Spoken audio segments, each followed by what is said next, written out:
three. He's good. Johnny Walker matching up against control. His shot. Bruce score. They score. They tie the game up 2-2. Some drives out for Robbie Ryan. Her three right on the money. This is Ted Hansen for three. Other side of the rim with a pretty reverse. Wow. 5 seconds to go. Find Hawk. Hawk spins. It rolls off.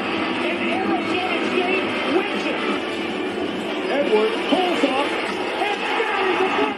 Daniels takes this shot for Kirby.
Welcome into Pitchfork Lunch. Yes, I am Michael Caratinito at Diablo00 on X, artist formerly known as Twitter, as you know it. Check out the show live there on my IG, michael.caratinito.5. And yes, Pitchfork Lunchers, subscribe to the YouTube channel. You have missed a ton of interviews. It was awesome to catch up with Trey Crisp on Friday before, again, that tough game against USC on Saturday, another obviously ranked LA team. And again, subscribe to the YouTube channel. You miss any interviews and all of the shows, you can check them all out. And you can binge watch as much as you want at your own pace, whatever works out. But go to my YouTube. It's at M as in Michael, V as in Victory, C as in Cat 005 on YouTube, at MVC005 on YouTube. Subscribe. Whoa. Well, everybody exhale. It was a crazy, busy weekend in Sun Devil athletics. And just so you all know, there was hockey, there was water polo, there was women's basketball. Like I said, there was a little more swimming, some track and field, some lacrosse. Did I mention water polo? Yes, I did. So yeah, as you can imagine, there is a ton of action going on. And yes, on the women's side, they took off. They are headed to Vegas for the Pac-12 tournament, women's tournament getting started on Wednesday, and the Devils will be taking on Utah. So that is what would be going on. And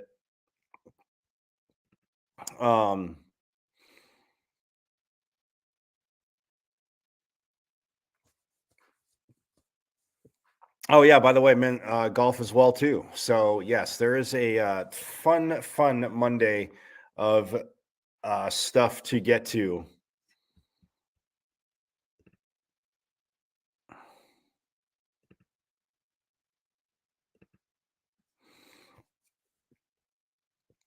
As men's golf is actually in Mexico.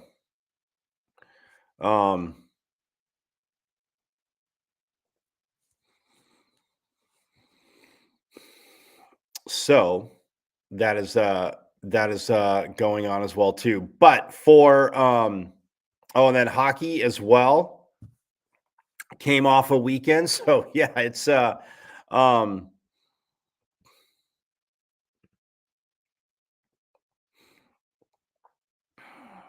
it was a phenomenal weekend for hockey.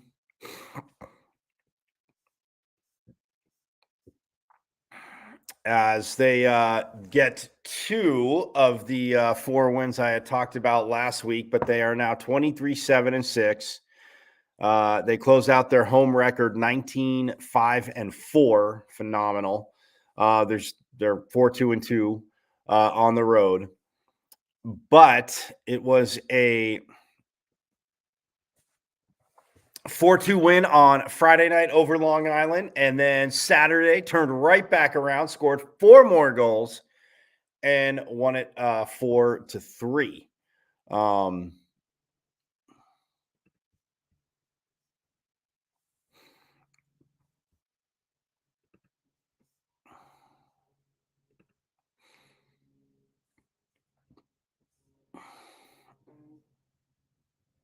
And I want to say this is the most wins. It's a record-setting season for the Devils because, yeah, I was going to say in 20, I thought it was 18-19, but it was in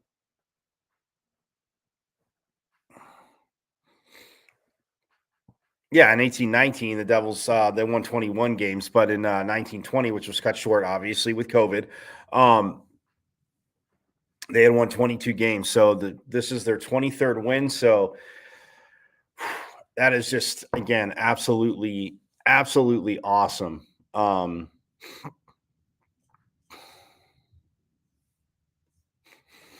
And they are, again, 23-7-6.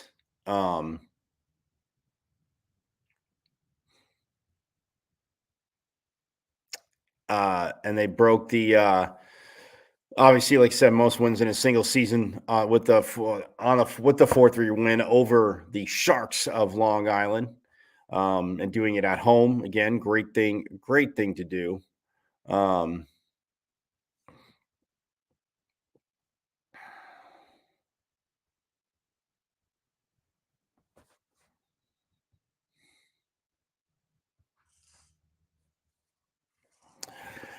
And obviously, it being Saturday, a senior night, Lucas Sillinger, if you were there, you saw that Lucas Sillinger, Matthew Coprud, Benji Eckerly, Ryan O'Reilly, Alex Young, and Tim Lovell, and grad transfers, Brian Chambers, Tyler Gratton, and Brandon Tabakin were all recognized during the pregame ceremony. The senior class throughout this season, the senior class, this is insane because I started looking at this last week and I was just with points, but they reached 168 points scored with 61 goals and 107 assists. So that is pretty awesome.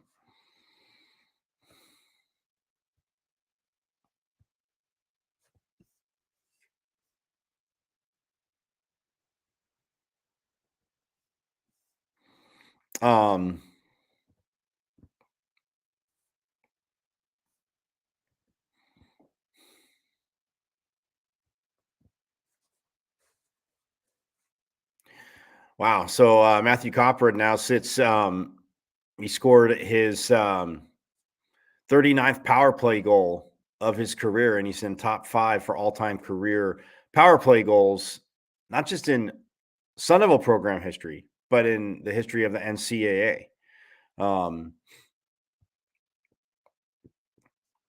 Brett Sterling has that phenomenal mark. He had 56 from 02 to 06 power play goals, setting the pace there. Ted Cook from 05 to 09 had 48. Grant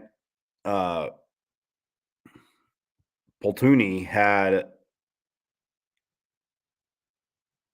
42 from 2000 to 2004.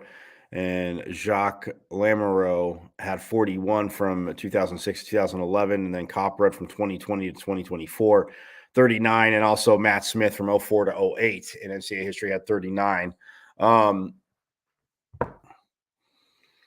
And he's now within 3 goals, kids, of breaking the single season goal record currently set at 23 by Johnny Walker. Yes, we know how much Johnny Walker, Son of a hockey fans know how much Johnny Walker was able to accomplish. But Walker also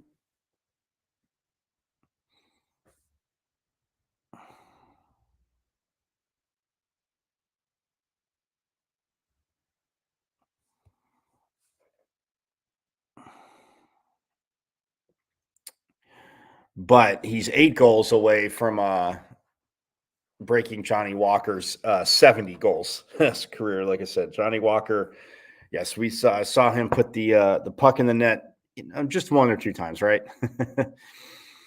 But yeah, absolutely awesome that this team now 23-7-6, guys, and look, just trying to make that case. Again, now you have Alaska Anchorage. They're closing out their season this weekend up in Alaska. And it's one of those things where, man, for hockey, say you get 2 more wins, you get to 25. Like I said, and even if they get 3 out of 4, they get to 24. I just, you know what? We're going to let it go. We'll talk about it more Thursday and Friday. I'll get that set up. And hopefully have some sound tomorrow from hockey. I got to go. Yes. Anyway, thinking out loud. But nonetheless, yeah, we'll talk about it more Thursday and Friday. It's just obviously great to honor the seniors and go from there. But and get the 2 wins. Yes, honor the seniors on Saturday, but get a win and do that. Speaking of senior, honoring seniors on Saturday, women's hoops took on USC, and Juju Walker as a freshman. I know she has been talked about a ton. I mean, rightfully so. It is insane. She put up 26 points, but the defense on her, again, it wasn't. I mean, yeah, there are times she had some open looks and was able to theft the ball away one time, just poke the ball away, and then cruise down in for an uncontested layup. Her pretty much easiest shot of the game there, but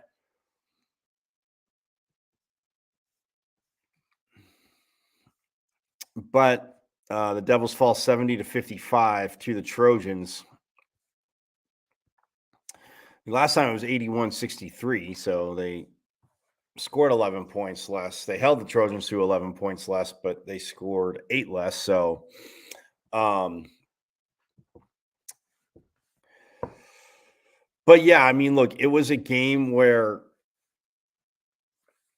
defensively they're just trying to, again, see what they can do, try and slow down. Because again, even as a freshman, you're not truly stopping this freshman. Watkins had 26 points. She was 10 for 22 from the field, 1 for 5 from 3, but hit all 5 of her charity shots from the free throw line. But 26 points, 12 boards, 3 assists, 1 block, 1 steal. And then Rhea Marshall. And look, around Southern Cal, and just talking to a friend of the program, obviously Jeff Metcalf. We were talking about Rhea Marshall. I mean, 15 points, 15 boards, like 2 assists, 5 blocks, 1 steal for Rhea Marshall. But yeah, 15 points, 15 boards. And when, looking at they got out rebounded 54-34. You figure 34 rebounds for a game. All right, that's good. Problem is, USC had 54. And obviously SC's not, smaller in the post, but not the length of UCLA that the Devils saw Thursday. So, yeah, we'll hear a little bit from Coach Adair, Natasha Adair, and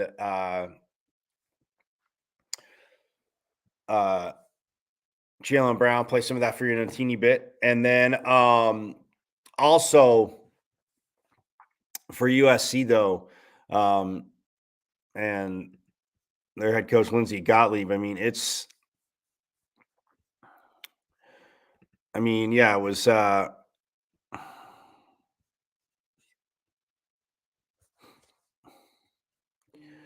those were the 2 big scores. Watkins had 26 and Marshall had 15. And then Caitlin Davis had 6. And then there was 4 players that each had 4 points: Caleb Padilla, Mackenzie Forbes, Claire Okunwafo, and Dominique Darius. So, I mean, it's the first shot defense, and you'll hear this from Coach Darren. I mean, yeah, she touched on it after UCLA, but she's touched on it all season. Their first shot defense has improved all season long. It's been very solid. It's just those second chance points. I mean, you look at 21 second chance points for USC, and then 0 for ASU. And I mean, Coach touched on that, like after post game, you can't. I mean, that's just crazy to think of. Not 1 second chance points, pretty much being, either hitting the shot, okay, which is good, or being one and done. And I mean, Southern Cal did not shoot good from the 3-point line at all. They were 22%. They shot 4 for 18 from 3, but they were, 40% from the field, 28 to 69 overall. The Devils shot 50% from 3. They were 5 for 10, and they shot, 10 for 14 from the line, 71%.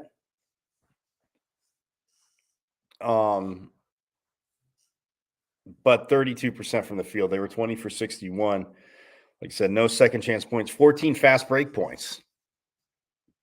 I mean, USC had 16. They had 14 points in the paint, 42 to 22, though, in favor of SC. Both teams had 6 points off turnovers, and then USC had the advantage in bench points, 15 to 9. The score was tied one time, and there were no lead changes. So, but there were no single-digit quarters for the Devils. They did outscore them in the fourth, 16 to 15. But yeah, I mean, the first quarter, SC outscored the Devils 18 to 12, and then the second quarter was 21 to 14. And then third quarter was 16-13, and then the Devils outscored them 16-15. But I mean, look, it's cliche. They become cliche because they're true, but everybody's 0-0 right now. Yes. When you look at the seedings, it's one of those things where for the Pac-12 tournament, which again gets going on Wednesday in Las Vegas on the women's side.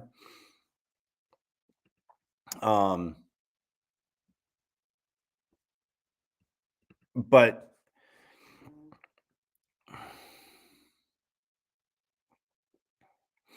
yeah, Stanford wins the regular season title. Not really surprised, obviously the number 4 team in the country. They were 15-3 in conference play, followed by UCLA, who was 13-5, and then USC, who was 13-5 as well. And I guess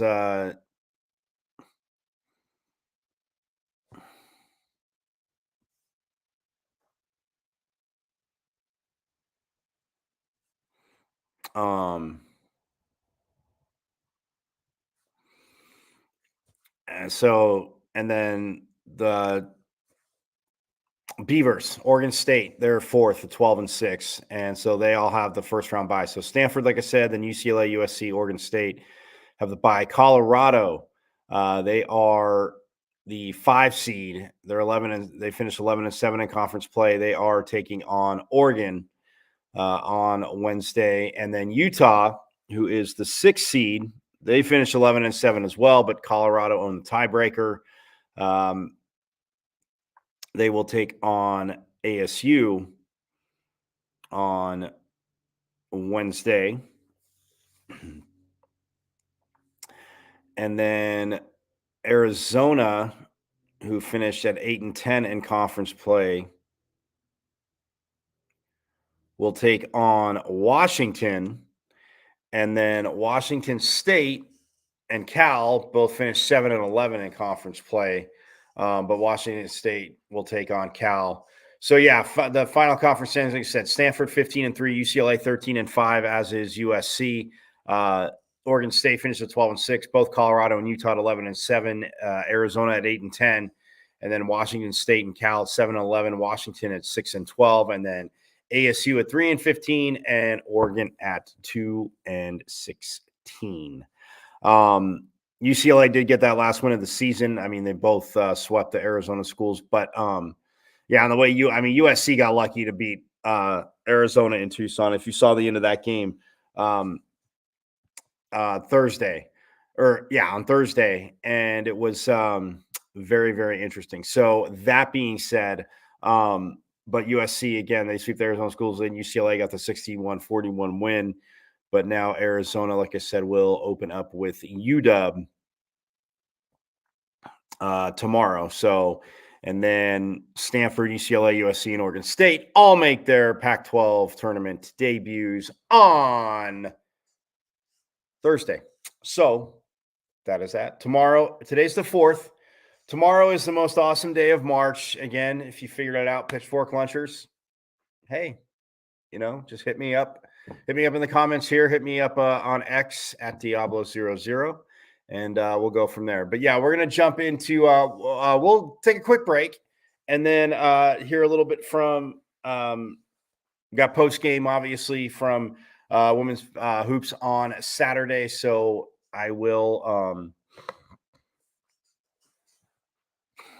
what is it? I will we'll play some of the sound.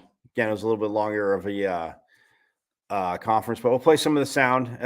Maybe split it up a little bit. But anyway, we'll step aside here a little bit from Triana Crisp, who we obviously heard from Friday. Again, little Pitchfork Lunch mojo as Crisp again had a very solid game against SC. But man, all I gotta say, look, if you haven't seen Juju Watkins play in person, if there was a one and done, Watkins would probably be headed to the WNBA after this year, as would the freshman from Notre Dame. But Juju Watkins in person, oh, man. Whew, yeah, I mean, seeing it on TV is one thing, and you can tell, you can see it, but yeah, just not playing like you would think a freshman would. So we'll step aside and, on the other side, talk a little more hoops, a little more hockey here on Pitchfork Lunch.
And we are back here on Pitchfork Lunch. Yes, I am Michael Carritenuto at Diablo00 on X, the artist formerly known as Twitter. See the show live there every day, and my IG, michael.carritenuto.5. And also subscribe to the YouTube channels at M as in Michael, V as in Victory, C as in Cat 005 on YouTube, at MVC005 on YouTube. Subscribe. Pitchfork Lunchers, as again, you will meet Sun Devils, you will meet alum, you will meet coaches, players, alum, voices, insiders, all that good stuff.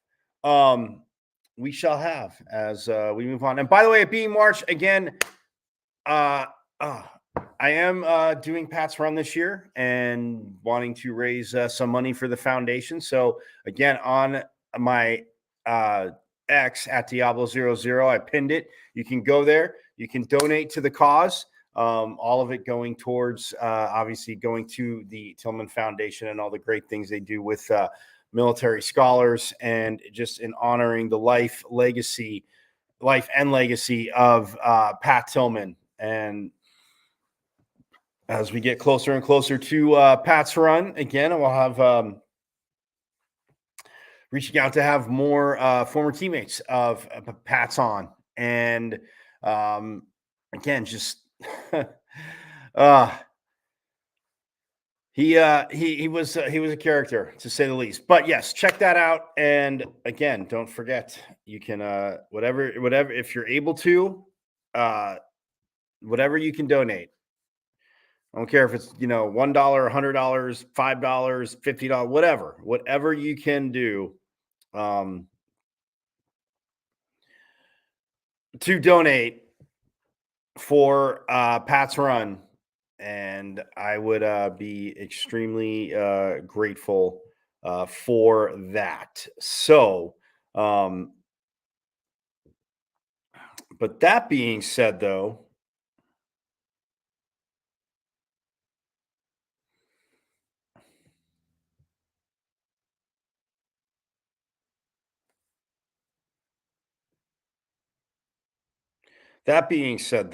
we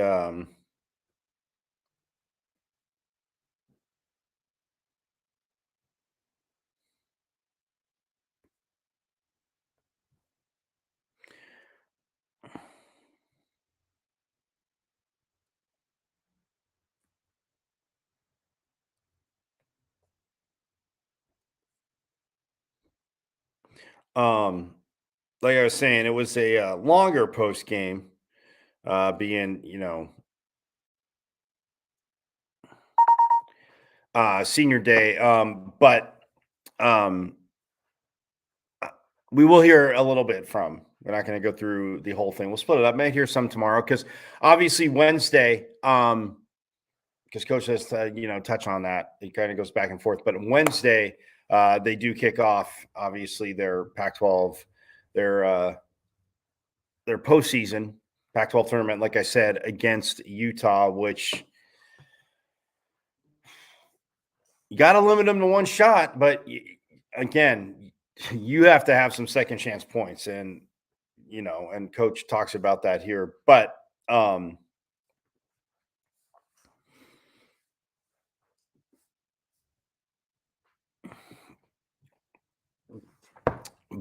that being said, it's Utah again, and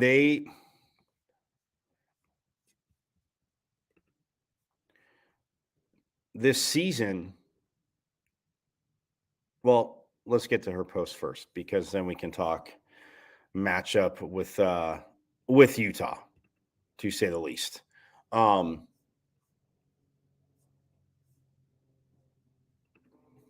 But yes, without further ado, here is head coach Natasha Adrian and Jalen Brown.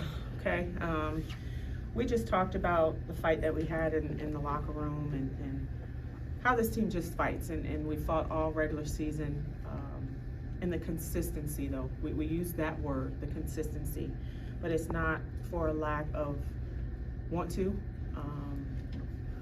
But there were things that today we needed to do. And 21 second chance points was the difference. And that's really it. I mean, in a game with where I know all the attention, is on one particular player, I thought our defense did well. I thought Jaden Simmons, who had the assignment early, I thought our traps, and we were trying to put Juju in a wall. You saw that work. Our first shot defense was phenomenal. But it was just those second and third opportunities, 21 second chance points to 0. And that's just where we have to continue to grow. That's a will and a want to. It doesn't matter height. It's positioning, it's physicality, it's all these different things. It's whatever you need to do to win. And the beauty of it is we talked about the third season. And the third season is in Vegas. And we've seen every team. We've been in pretty much every game. And so now to go and let the madness begin, you got to put it all together. You can't wait. You can't have lulls. You can't have single-digit quarters. All 5 players on the court at the time have to be moving on the same beat, same rhythm, same strength. But this is a group that's still hungry. This is a group that's still growing in every way. And so obviously we never want senior night to be like this. And I looked at our seniors as every one of the younger players did and said thank you. But we also said we're not done yet. And so we will continue to fight. That's the beauty of our team. And I love our team because they learn real time. They learn and want to get better. They're not okay with this as well. And so we will go back, we'll watch film. We don't know who we're going to match up against on Wednesday. Games have to conclude today. But when we find out, we will be ready to compete no matter who it is. But we have to get better at the little things that we talked about. And we need to improve that Wednesday. So for Coach, ASU's final Pac-12 matchup at Desert Financial Arena is over, and what are you looking to achieve as you travel to Vegas for the tournament? Well, it's a new season. Having been in multiple seasons over these 26 years, anything happens, right? I know what it's like to win a conference championship. You know what it's like to walk up that ladder and cut down the nets, okay? But to do it, your margin for error is 0. Anything goes, but it doesn't. No one has leverage going into conference tournaments. It's 0-0. What it is you learn. What did you learn throughout the regular season, and how do you apply that opening night? Because it's win in advance. There's no do-overs. So what we learn is just all of what our team has grown, how we compete. But there are specifics. We have to be better at rebounding. Right? We have to be better at field goal percentage and shot selection, giving up the good shot for the great, understanding where we want to score. And then defensively. I think our first shot defense has been phenomenal pretty much all year, but it's the second and third chance opportunities. So those are immediate areas where we know and the team knows. Trey is not hearing me say it for the first time. But what I absolutely love is a locker room that's still fighting. It's a locker room that's still hungry. This time of year, outcomes can determine just how hard teams compete, right? That's not going to change how hard we compete. We want to go to Vegas and we want to win a Pac-12 championship, and that is the goal. But it starts Wednesday. And we want to stay. We're packing, right? Coach Sanchez said she was packing, for the whole duration. But you just learn in this part. You can't skip steps when you're teaching. You can't skip steps in the process. You have to understand the players on the floor and who they are and how much they have grown. But to accomplish what we want to accomplish, we have to get better at the things that we just discussed.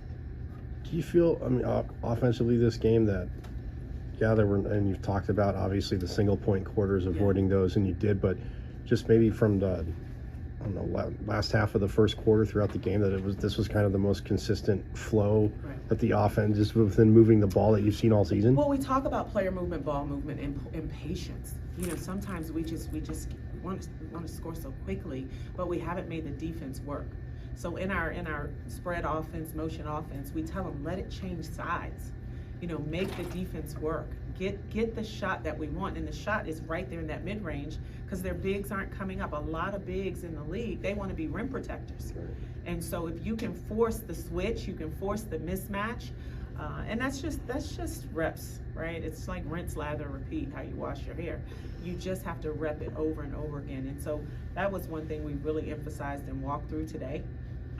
And I think the players responded, just be patient, don't be so eager. Now, if we're in transition, and that was the reverse for us, we were in transition, then we pulled it out. No, that's when you go. And so just understanding transition points versus half-court execution and just the matchups that we want. But it was better today, yes. Coach, obviously the focus still on the postseason, what's still left to be had in this year. Yeah. But just reflecting with the regular season being over, what is your kind of thoughts on the steps you're taking to where you want to build here in Kentucky? Well, I think we're building. You see it, for us, right? We tripled our win total from a year ago. We're better than we were a year ago. Our players are growing up, but people have to remember, this is a team that, I mean, I just finished with, 4 sophomores and a freshman on the floor. We had one returning senior that played all year. So you have to understand, on the bench this year was 50 points. I take 20 of those 50 right about now, right? So I think you have to, I know we all want that immediate button. We want it to happen overnight. That's not reality, and that's not how it works when you're building. But what you see is the growth in Trey sitting next to me from a year ago to now, right? Double-digit score, consistent score, leader, point guard, combo guard, whatever guard kind of you want, right? And you see it throughout. Look at Mallory Miller, right? So for me, I like to celebrate the growth of small victories. Journey Thompson, right? She was sidelined last year. We can go on. Khadijah Torre. You just look at the growth. Sandra Magalico today, right? Hadn't logged a lot of minutes, right? She was really great in rebounding, in transition. So all of these players, Addison Novosel, every time she comes in the game, there's not a drop off. She had to guard Juju today, right? She never probably in a million years thought that she was going to have that assignment, but she didn't back down from it. And so I can go up and down the stat sheet, but Jaden Simmons, Isadora Sousa, right? Maggie Besselink, when she was on the court before she got injured, they've been the ones that have logged so many minutes. And you know, for our seniors, I just wanted more for them than anyone. But I'm proud of our growth. I'm excited about what's to come. See, the beauty of this is now she becomes a junior, and she has experience. This team was very heavy in grad transfers, not even seniors, right? So there's a level of growth and maturity through experience. And this is what our young group is gaining. So the future is absolutely bright. How do you play towards the magnitude of a player like Jaden Simmons? As far as? It's just the impact she's having. Oh my gosh, how much time do we have? I mean, she's someone that you don't even, she doesn't get enough credit, right? Because she comes in every day and she works. She's so consistent, right? She's super steady. She'd be really good at like poker or chess, right? You never know. She doesn't get too high and too low. But for a player to come in, coaching change, right? Decided to stay, committed to me, to our program, to our vision, and never wavered, right? That speaks to her character, her integrity, her loyalty. And you know, every coach would be honored to have a player like Jaden and a person. Yeah, it seemed like today, Mel a little more to her when I saw her kind of check out of that game that final time. Well, it's hard, right? The last time that you know, well, not really. I mean, we don't know, but today could be the last time that she plays here at DFA in front of her fans, in front of her family. The beauty is we don't know what the future holds, but we honor the time that she's had here, and we want to continue to honor the time in that uniform while we still have time to play.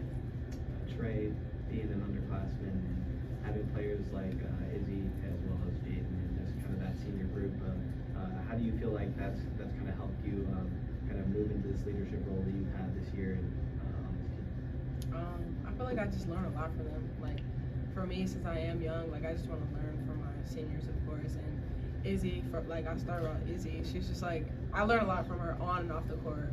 On the court, IQ wise, like, you know, she started using the behind the back pass. I started using that. Like, We saw that today, by the way. What's between the legs? Like, I just pick up on like little things from her. Jaden, like, I'm trying to be like her, you know, steady, you know, never get too high, never get too low. But they're just great leaders and role models.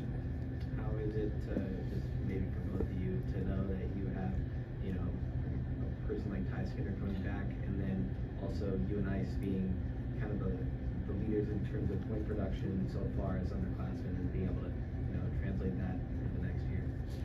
Well, that's what it was supposed to look like. I mean, think about it. If it was all supposed to go according to plan, there would have been a lot more veterans, a lot more offense, a lot more versatility, but we can't control that. The beauty is now the younger players have more experience to now be on the floor, you know, with veterans. And I'm excited to see how it all looks, but that's how it was designed to look in the beginning. So just looking forward to it, as long as they're healthy. The biggest thing is them getting healthy, not rushing it. We have time for them to heal and come back. But again, I said, the future is going to be bright. So, yes, we'll wrap that part there and get into more. Again, Coach had obviously and Trey, a lot to say there. But, yeah, I mean, USC, look, Garden Juju Watkins is not a one-person job in a way. Not in a way. It is not a one-person job. And like I said, I mean, you had 2 scores for SC, but yeah, for the Devils, they just couldn't. But you heard your coach there. I mean, the 21-0 on the second chance points. Like, you can't. That is. I mean, when Coach Gottlieb for SC is looking at her squad, saying, "Hey, man, this it was." I mean, you felt in control of the game the whole time, but yes, no second chance points. And that's, like Coach says, talk there to rebound. That's why I asked her about, it being, the last, not just because it was the last home game, but the best flow of the offense. Because, again, got to move the ball. Ball's got to move around. There were a few times late in shot clock, and there was one time where, and they're talking about Izzy, and the behind the back pass, like Trey or Coach had mentioned, but Trey was talking about is, it's just into the lane. It goes behind the back. It's a bounce pass in the lane, and the Devils got one of their easiest hoops of the afternoon on Saturday. But yeah, she got the ball late, very late in the shot clock, and was like, oh, and then not really the spot she wanted, but she takes it and buries a 3, and it just kind of got the bench going, got everybody going. But it just had a different feeling. But the overall flow of the offense, it just seemed like the ball was moving. And Jaden Simmons obviously does a very good job of that. She, in what obviously Coach wants to accomplish, but Jaden Simmons did a phenomenal job with that. But yeah, I mean, look, SC's tough. Yes, the injuries are bummers. Not seeing Ty Skinner, and I know I've said it a zillion times, but it would have been very, very, very interesting to see this season unfold, especially in a lot of these conference games with Skinner and Jaden Simmons, the way they played off each other, and then infusing a Trey Crisp and obviously Jaylen Brown. Maggie Besselink, obviously rebounding wise, if she's out there. So it's the third season, like Coach said, and they get started on a Wednesday. So, but I am going to take a very, very quick break, and then we'll talk hockey on the other side, because guys, look, 23 runs, most in program history. Awesome. And now on top of that, chance to go for 25 as they close out the season in Alaska. How do you hold them out? But we'll step aside real quick, and more Pitchfork Lunch coming up here on the other side.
And we are back here on Pitchfork Lunch. Yes, I am Michael Carrasquillo at Diablo00 on X, artist formerly known as Twitter. Check this out, the show live here or there on my IG, michael.carrasquillo.5, and on the YouTube. Subscribe to the YouTube channel if you missed anything. It's at M as in Michael, V as in Victory, C as in Cat 005 at MVC005 on YouTube. Subscribe. So wrapping up Women's hoops, like I said, they're getting set for the Pac-12 tournament. Utah first round on Wednesday as they are in Vegas. They get set to go with that. Hockey, like I said, 23-7-6, most wins in program history. Overall, right now, is a sweep the weekend games against Long Island. 4-2 on Friday, 4-3 on Saturday. Friday's 4 goal scorers. Jackson Niedermeyer scored 2 goals. And Ryan O'Reilly had 1, and Charlie Schoen had the other goal. It was 1-1 after the first, and then it was 3-2 Devils after 2, and then the Devils got the only goal in the third period to make it 4-2.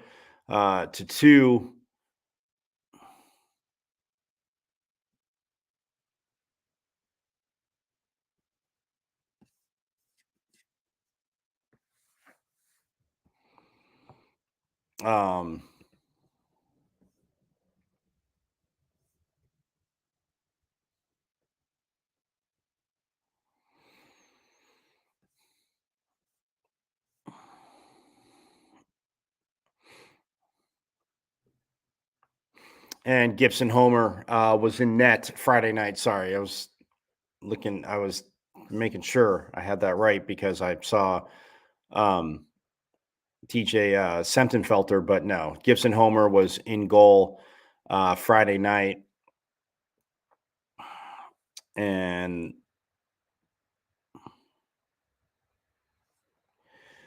faced 19 shots.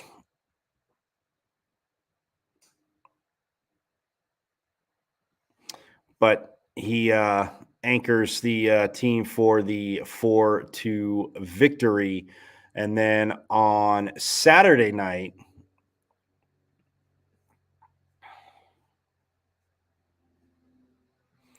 TJ Sentenfelter was in goal and 31 shots.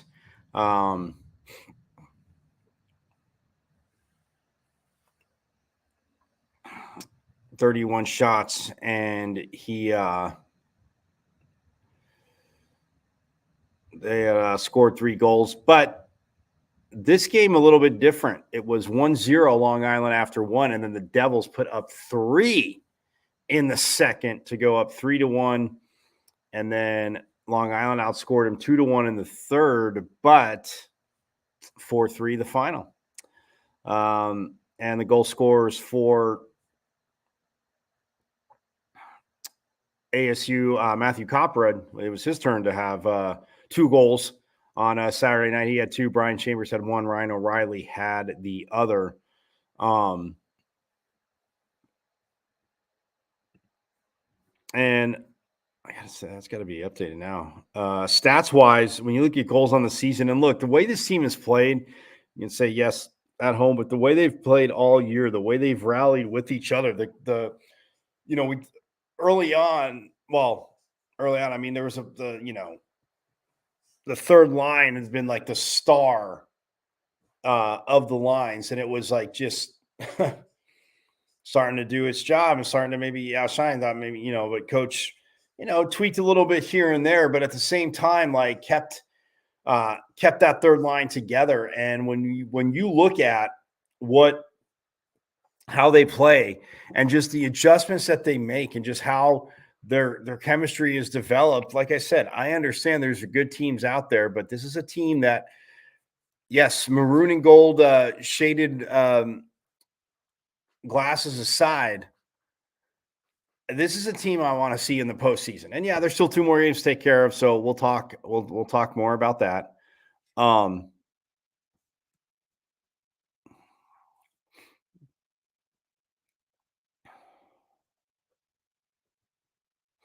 Yeah, and Matthew Copperhead, I mean, 19. He had 19 goals coming into that, and I said he's right there on the cusp of 20, gets 2 goals. So now he has 21 goals on the season to lead the Devils. Ryan O'Reilly, scored 2 goals over the weekend. He has 9. Jackson Niedermeyer, who had 2 goals the other day, and he missed, some time. He has 9. But yeah, Coppard leads the team with 21. Charlie Schoen, Tyler Gratton has 12. Like I said, Ryan O'Reilly and Jackson Niedermeyer have 9. Lucas Sillinger and Charlie Schoen has 8. Sorry. So Charlie Schoen has 8, and then Lucas Sillinger and Kyle Smolin each have 7. As does Dylan Jackson. He has 7. And then Alex Young has 6, as does Ty Jackson as well. So again, a team putting it in there, but Lucas Sillinger now 35 assists on the season to lead the team. Tim Lovell has 30. And along with his 21 goals, Matthew Copper has 13 assists. But yeah, I mean, 35 assists for Sillinger, and he will get you the puck. I mean, just watching the Devils play this year, getting to see them play, and man, it's just this team is exciting. And outside of that, but they're sound. They are sound. And you know what? If it's always about next guy picking them up, and we talked about TJ Sentenfelter in goal. I mean, Coach Powers talked about it, like start the season, where it was. He's been a horse, and just kind of hit a little bit of a speed bump, but Gibson Homer there to pick him up. I mean, it's a very solid bunch, but like when you look at outside of goalie too, I mean, this guy's picking each other up, and I mean that third line, which has been solid.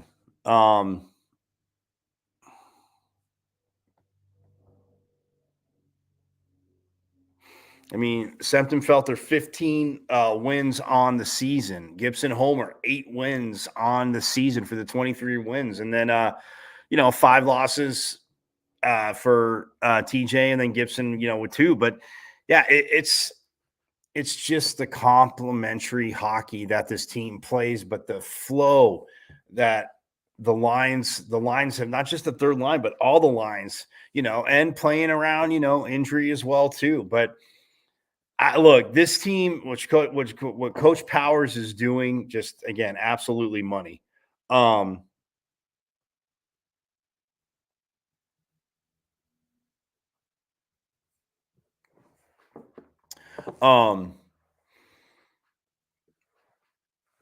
But yeah, I can't. Eye test, yes, comes down to numbers, and if you look at all the metrics, and yeah, obviously Chris Cartman and I had a phenomenal discussion about that last week. We had about that last week because of infusing AI into basketball analytics. But I mean, not just the numbers, like it's it's the eye test with this team and how they've grown. They can Coach Power, and they can skate with anybody in the country, and it's not straight up eye test what I've seen and how they've grown as a team. Just this year, but like how these seniors have also grown together too. I can't be stoked enough. But anywho, yeah. So I look 2 more wins, 23-7-6, and they are absolutely rocking it. So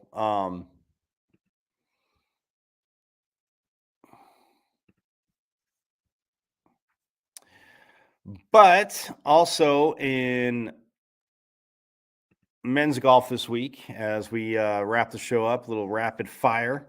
And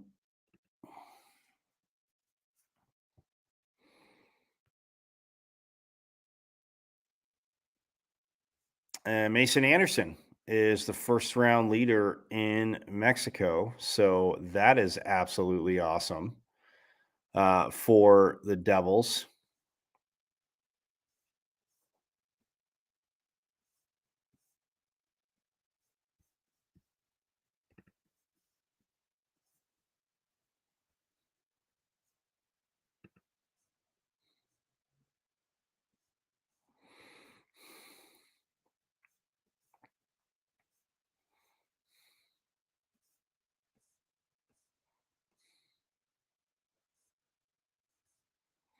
ASU won this in 2020, by the way.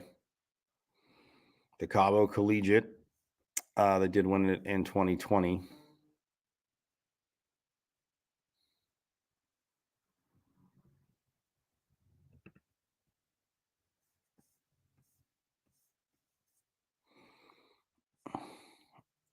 They're playing at the Twin Dolphin Club, by the way.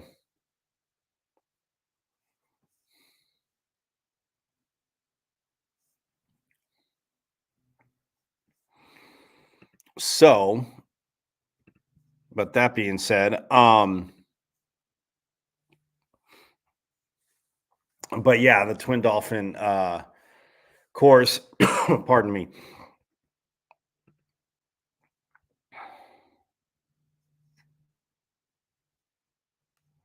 But yeah, like I said, Mason Anderson has the lead. Vegas was a struggle for men's golf. Let's just leave it at that. But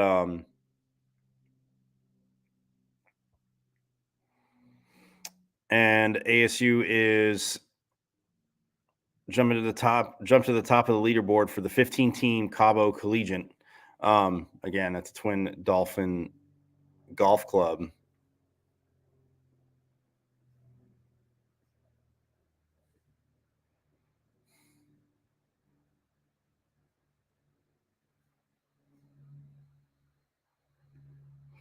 Yeah, so the men's golf team was the first round leader there. So that is absolutely awesome, to say the least. On the women's golf side, and then we'll get to water polo scores, obviously lacrosse as well.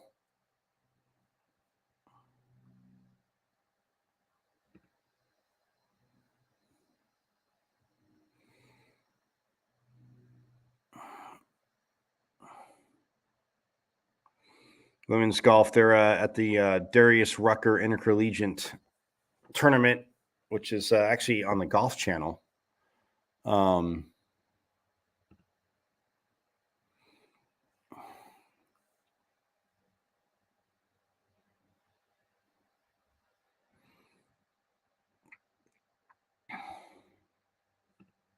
So on February 25th, by the way, just to recap, they beat Denver, the University of Denver, 4-2.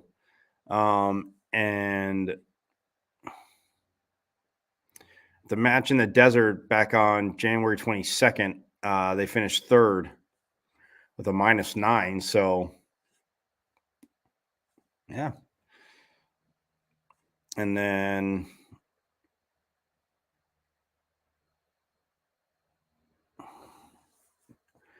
then they had the Therese Hessian Regional Challenge in Palos Verdes, California. They were 1-2 in match play.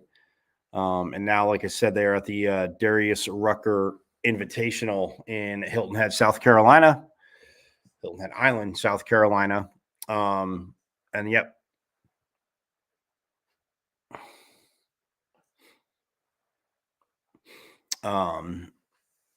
So yeah, that's where they are at now. And the men are in Cabo. On the water polo front, it was a very busy weekend. Remember, they were also in California.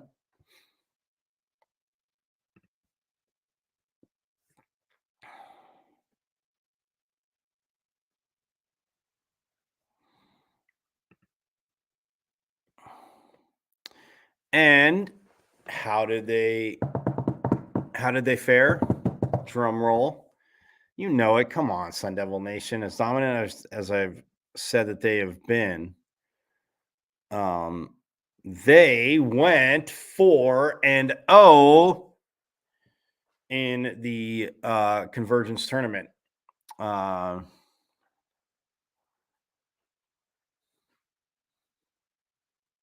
They scored 70 goals in 4 games, and they gave up 22. Yep, 70 goals in 2 games. And gave up 70-22. They beat Mount St. Mary's on Friday, 24-5. Then, early afternoon. Then Friday night, they beat Azusa Pacific 15-8. Then Saturday at 9 a.m., they beat Concordia University of Irvine 11-3, and then wrapped it up at 3:30 on Saturday afternoon with a 20-6 victory over Biola.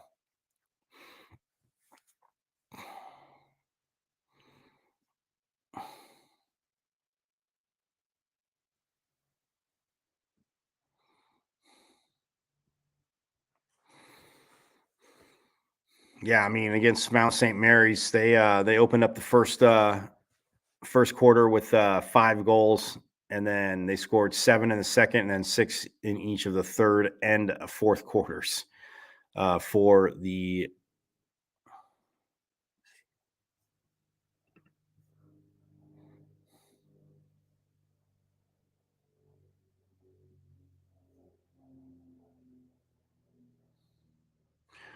Luca Petrovi had 10 goals in that Mount St. Mary's game. Millie Quinn had 4. Sophie Shorter Robinson had 2, as did Kat Featherstone, and Gabby Gaetano had 2 as well. Alba Olive Marti had 3, and Molly Ostrowski had 1. But yes, 10 goals for Petrovi in the Mount St. Mary's game. Yeah, that'll do it. That'll pretty much do it there. And then against Azusa Pacific, ASU scored 1 in the first, 7 in the second, 5 in the third, and then 2 in the fourth. And Azusa Pacific, well, I mean, consistent. They scored 2 each quarter. It was 15-8, and then for ASU, Petrovi had 5 goals. Millie Quinn had 2. Sophie Shorter Robinson had 2. Kat Featherstone had 2, as did Allison Kokorowski. And then Alba Olive Marti had 1. And so did Emily Van Zonneveld. Had 1 goal as well. So there's your 15 for the Devils.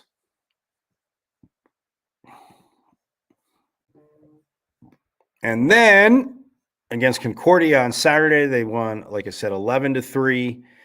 And man, I mean, you get into a groove. And yes, 2 games a day, obviously not the easiest to do. That's why I said, if you have not been out to the Mona Plummer Aquatic Center to check out water polo, you need to do yourself a favor and do that. And yes, it being the Sun Devil team, even better. But yeah, it was tied at 1 after 1 the first game on Saturday against Concordia. And then the Devils shut them out in the second, 3-0. And then in the third, Devils outscored them 5-1. And then the fourth, 2-1 for the 11-3 result. And, well, Petrovi had another 5 goals. Petroveri, pardon me, had another 5 goals. And then Millie Quinn had 4. Sophie Shorter Robinson had 1. And Kat Featherstone had 1 as well. Wrapping your scoring for the Devils there. And then in the capper, where they put up 20 goals again against Biola.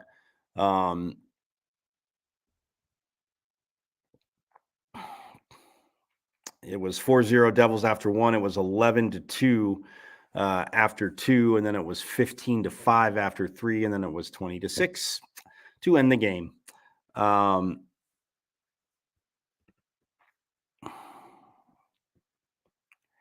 Petroveri had 2 goals.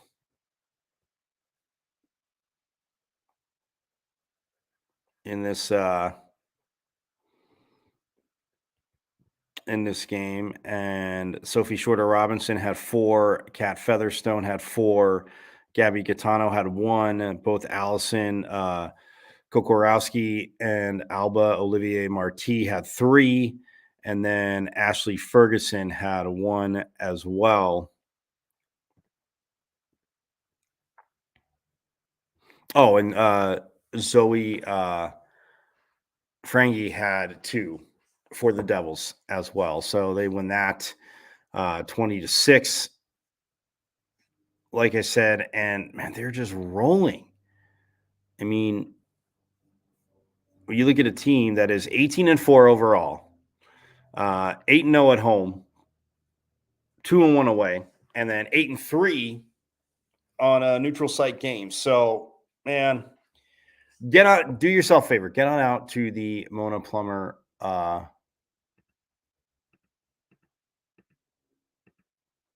Aquatic Center and check this team out. Also, lacrosse, they had a matchup against the Florida Gators yesterday, and they Sunday, because today is Monday. Oh gosh, you guys know me. Ooh, we're in a teeny bit overtime here. So yeah, they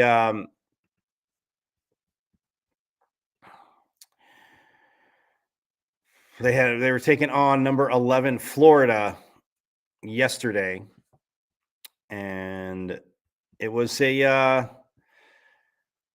interesting match for the Devils. As well, it was a tough match. I say interesting isn't tough because you come off a 10-9 loss against number 6 Michigan, which again, Michigan had a score late to get the victory. And then you take on number 11 Florida, and they win the game 22-6.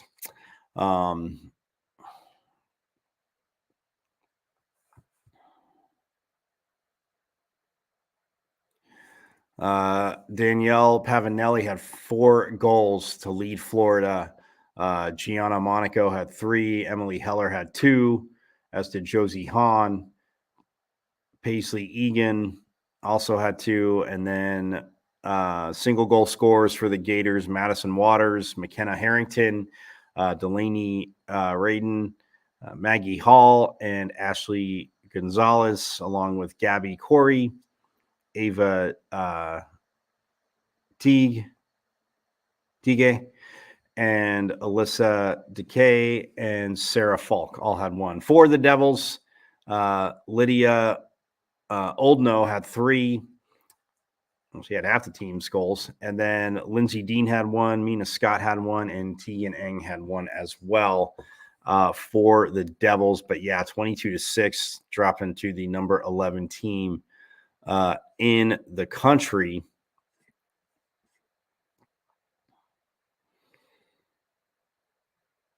I mean, ASU was tied at 1. It was also tied at 2. ASU actually went up 3-2. And then after that, Florida tied it up at 3 and then never looked back. They went up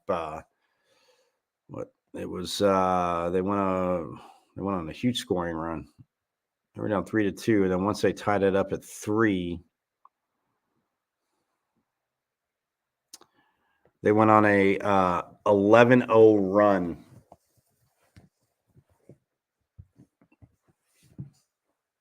Yeah, once they were down 3-2, they went on a 12-0 run to go up 14-3, and then ASU made it 14-4, and then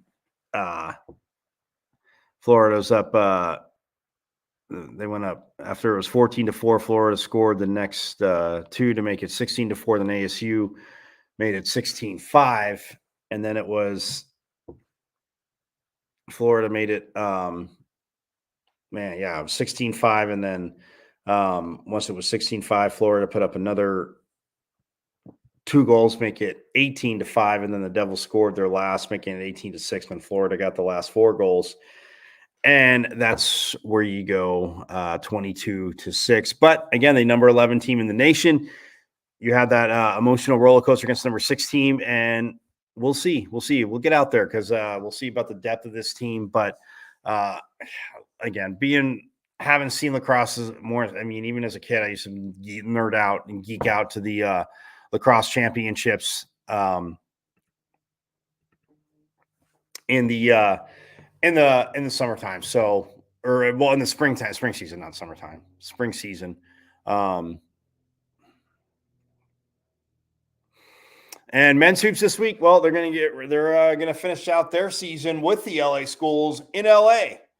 First SC on Thursday, and then UCLA on Saturday the 9th. So that is what we have there. But yeah, no, look, with lacrosse, water polo, you guys still got a chance to get out and see it. Track and field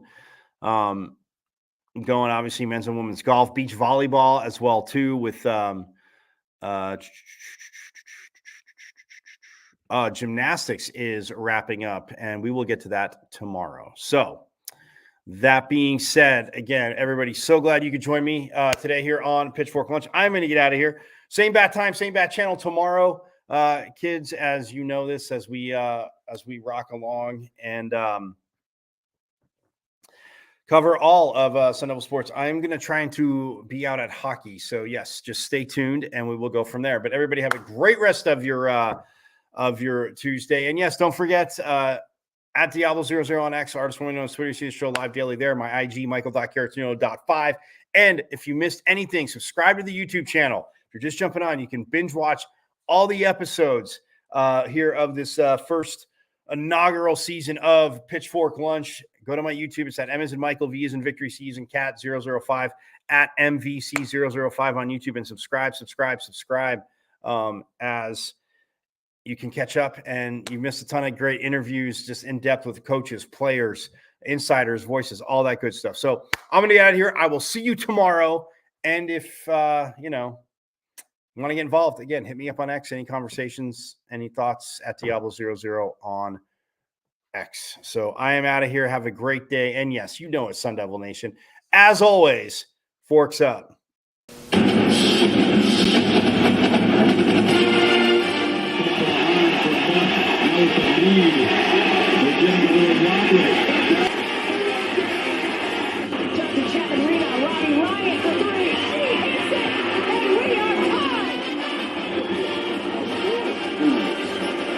Terry's three. Johnny Walker matching up against control. His shot. Bruce score. They score. They tie the game up 2-2. Some drives out for Robbie Ryan. Her three right on the money. This is Taya Hansen for three. Other side of the rim with a pretty reverse. Wow. 5 seconds to go. Find Hawk. Hawk spins. It rolls on. And Arizona State wins it. Edwards pulls off and buries the Daniels takes the shot.